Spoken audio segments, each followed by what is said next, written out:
So let me introduce myself. I'm Matthew Hammond. I've lived in DC for over 24 years, and my son is a native Washingtonian who is a proud graduate of DC Public Schools. I'm currently a pre-service teacher getting my Master of Arts in Teaching at the University of the District of Columbia, concentrating in secondary social studies. Obviously, this is not my first career track.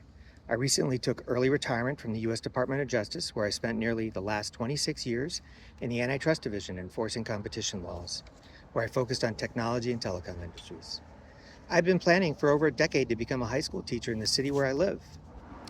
That would have happened in about 5 years when I would have reached my minimum retirement age. But when the offer of early retirement arose, I could not pass up the chance to start my move to teaching earlier. So after some rushed due diligence, I retired and enrolled in UDC's Teacher Pro program. Here's more about who I am at my core. I am a product of my parents and their parents. My mother's father was sickly as a child and rarely attended school. He was illiterate until in his 70s, when on his own he sought out tutoring to learn to read. But he managed to send all 3 of his kids to college. His wife did not go to college until well after her kids graduated from college.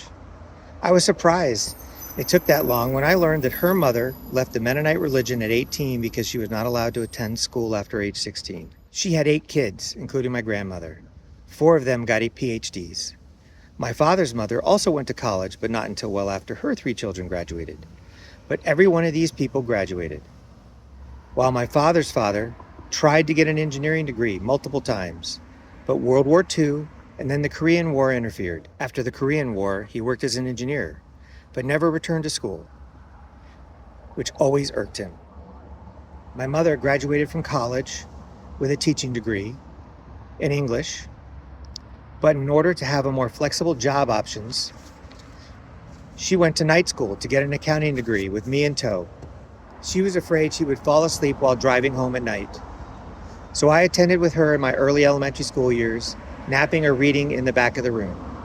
This is a long way of saying that my family highly valued education, but had to work to get it, further demonstrating its value. In kindergarten through 12th grade, I had a good school experience, but it varied because I attended 8 different schools as an Army brat. I was lucky to often have good, flexible teachers who let me work ahead at my own pace.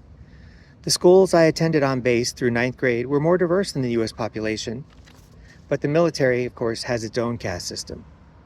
These schools were fine, but often had few additional resources. Then we moved to Fairfax County, and everything changed.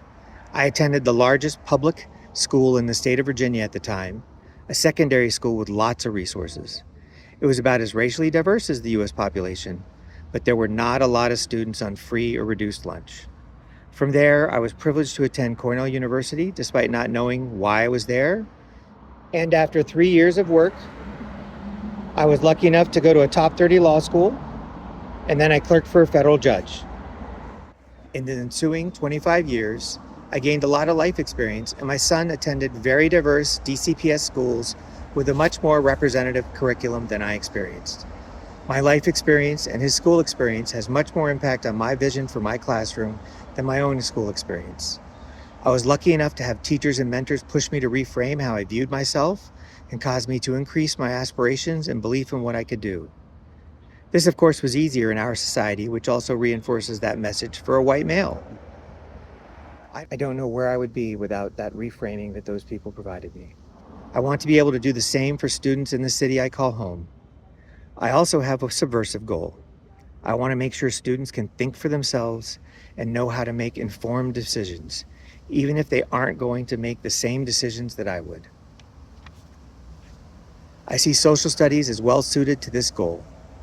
To make this work, I envision a social studies classroom that highlights a variety of individuals in history that include people that each student can identify with, and not just during the 1 month a year when that group is highlighted.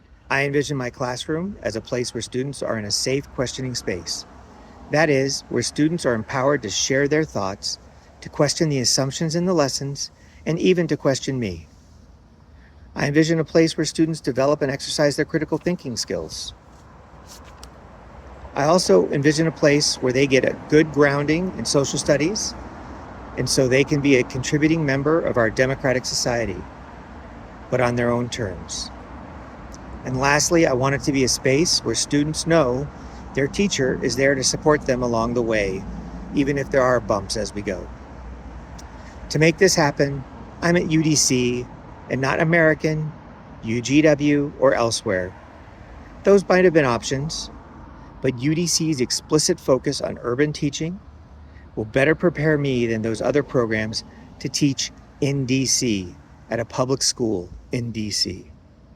I believe my greatest challenge is going to be bridging the gap that many perceive between a 55-year-old white male who has been privileged to go to good schools and African American and Latinx students who may be from families with limited resources, who've had a lived experience that is much different than my own.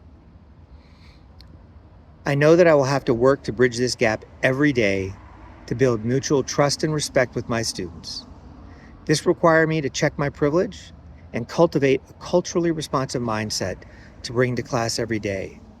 This is not something that I will complete and achieve. This is something I will have to work for every day that I am a teacher. I look forward to it. I'm excited, but I'll admit, a little terrified.